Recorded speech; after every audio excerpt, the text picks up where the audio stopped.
Hey you guys, welcome back to my channel. This is what my hair actually looks like when it's due for another relaxer. Yes, my hair is very coarse and has tight curls, so this is what I have to deal with.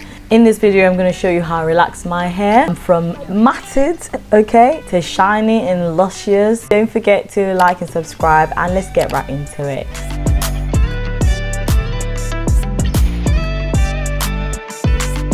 In order to have a successful relaxer treatment, these are the few things that I try to do and you also can do for yourself as well. When shopping for relaxers, I normally go for the ones that have olive oil in them and the regular strength one. I find that usually it's always good for me. I think with a good relaxer treatment or application, it's all about efficiency. In a relaxer kit, I generally expect to have an activator, a box of cream relaxer, a neutralizing shampoo, conditioner, and a hair lotion. Most of the time the spatula is inside the manual and you can find a pair of very light gloves. You could get your own gloves if you feel like those are too flimsy for you. So step one, I empty the entire activator into the cream relaxer and I mix slowly. Okay, so you can see there are clumps there. We don't want clumps. We need to mix and mix until we get a very smooth consistency. It's important that you don't over mix. So I part my hair very gently with my fingers. I know people use the rat tail comb. I can't clearly because my hair is very matted and is very painful at the moment, so I really couldn't do that. So I had to part it that way. You want to part your hair into 4 sections or 3 sections, whichever works for you. But for me, most of the time, I always part into 3 sections. It makes it quicker for me.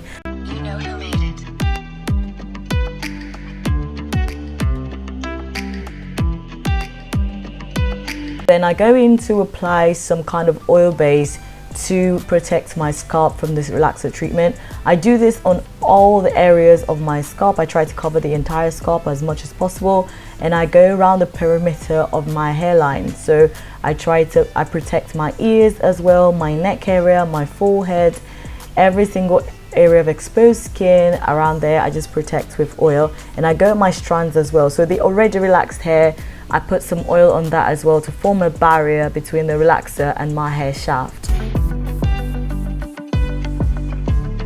So I try to work it in. I make sure that my hair is dirty, okay? If I had braids in, I take out the braids 1 or 2 weeks before the time I apply relaxer, and make sure I don't wash or shampoo or anything 1 or 2 weeks before I'm going to apply this. It does help to prevent some sort of burning, or it helps the relaxer to have something to stick onto basically. So I just make sure that I apply the relaxer to the areas that I know are the toughest to process. For a lot of people, the hairline is a no-no. They do that the last. But for me, my hairline somehow doesn't get relaxed usually. So when I do it last, but that's why I try to tackle it first, okay? So that's for me, it's not for everyone else. So I use my fingers to apply the relaxer. Some people will think, oh, how are you doing that? I'm trying to minimize the tension on my scalp. Remember, you don't want to apply any tension. You don't want your scalp to be in pain whilst you're doing this, because this is a chemical treatment and you don't want to upset your scalp whilst you're doing it. So I just go in with the method that works the most for me, and I'm able to apply this in record time. My total application time is never really longer than 7 minutes. I have 20 minutes to apply this or to leave the relaxer in my hair, so I try to maximize the time as much as possible. So I go in to massage the cream into my hair, and I take a rat tail comb to comb the sides of my hairline because I want them to be nice and straight. So you don't want to over process relaxer. I know some people like to sit in there thinking that the relaxer is going to do some more magic. The more you sit, you're just going to damage your hair, and that's why a lot of people end up damaging their hair. They want bone straight hair from relaxer. You just have to choose one basically. It's either you want healthy hair or you want bone straight hair. So I go in with a nice wide tooth comb, my shower comb, and I do a little combing, but I don't comb all the way through. Remember, I don't want to add tension to my scalp. So I go in and inspect the areas that I may have missed, and I apply a little bit of leftover relaxer to those areas.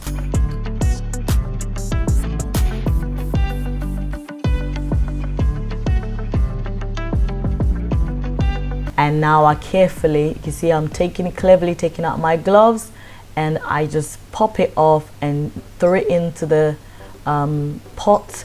I close it up and keep it away. You can see that my daughter was just playing around there, so I try to keep it away. So now it's shampoo time. If you have a good pair of gloves at home, you should get those, because you're still washing out the relaxer essentially, so you still need to have your gloves on. But I'm doing this because, you know, I've done it so many times and I already rinsed it out. Okay, you want to make sure you wash your hair. Make sure your hair is turned from pink to white. If you have a neutralizing shampoo that's got a color indicator, but if you haven't, it's best if you know anyone. If anyone's in your house who can check for you, look in the mirror and see every single step of the way. Don't just assume because you've washed it 5 times, it must be clean. And what I also use is the Tangle Teaser brush. That always helps me to get every single last bit of relaxer out my hair. Apply it very gently when I'm doing that. So I add conditioner after I've squeezed out every last drop of water from my hair, and it's really nice and damp. And I put a plastic bag on my hair and a piece of towel, and then I sit down for like 45 minutes. It's better if you sit under the dryer or a steamer. That will help to intensify and hydrate your hair.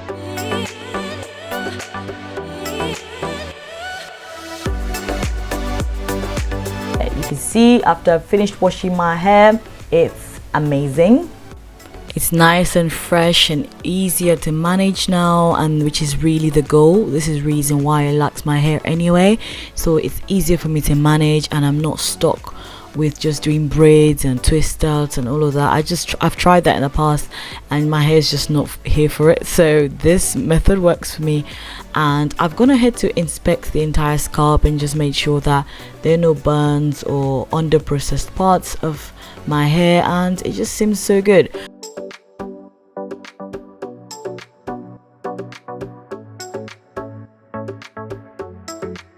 So I part my hair into 4 sections now, and I apply my sunflower oil again, because this is, to me, it's like a miracle oil.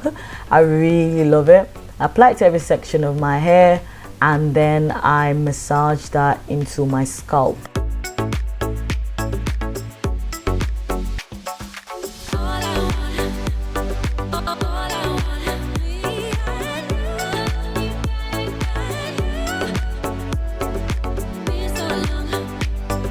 I take a few drops of this Freeze by Frieda. This is so good. It helps to strengthen your hair shaft, and I apply it. I mix it in with my cream moisturizer that's from the relaxer kit.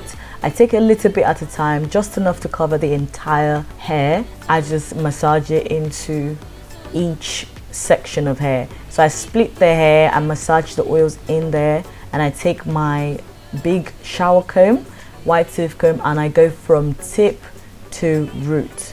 I brush that way. I go back and twist it back out, so I don't want it to get tangled, and I do this for all the sections of the hair.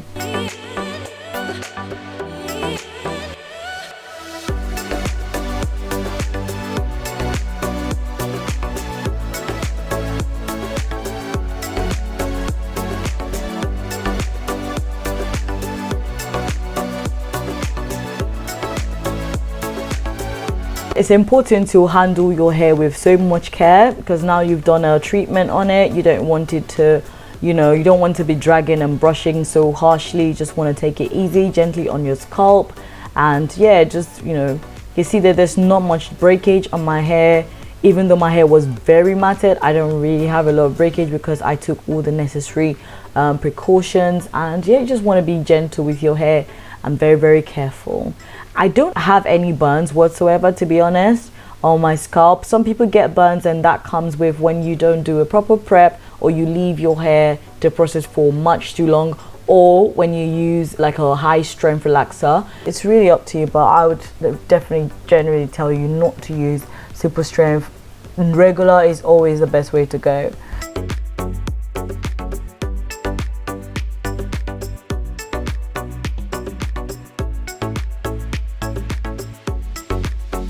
So I like using this blow dryer with the comb attachment. It makes it a lot easier for me to blow dry my hair. Now this blow dryer didn't come with the comb attachment. I had to buy that separately. but generally when I'm doing my blow dry session, this cuts the time down for me by a half, so it's definitely worth the investment. Like you can tell, I blow dry in sections as well. So I do this because I know my hair can get easily tangled and I just can't be bothered to deal with that. So I always do everything in sections, every single thing I do in sections. And that's why, you know, it removes all the pain for me and I don't have to shed too much hair. I just do everything in sections. I think one important tip I can give anyone is to say, look, when it's hair day, make sure it's hair day and not 1 hour before you leave the house where you have to kind of run and you're rushing. When you're rushing, you're gonna lose a lot of hair. So you want to do your hair on the day that you have nowhere to go, or if you have somewhere to go, leave like a few good 3 to 4 hours before you do your hair, because you don't want to be in a rush and then end up getting frustrated at your hair, getting frustrated with the process, and then you lose a lot of hair, and then you get stressed over losing a lot of hair.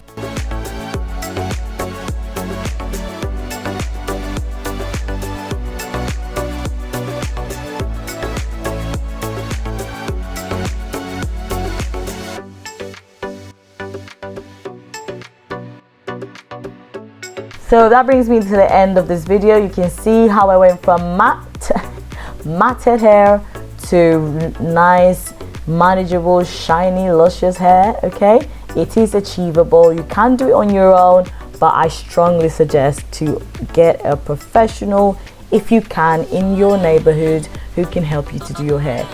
Thank you so much for taking your time to watch this video. I hope you learned a thing or two. If you enjoyed this video, please do give us a thumbs up, like this video, share with your friends, and don't forget to subscribe to the channel, okay, because more videos are coming.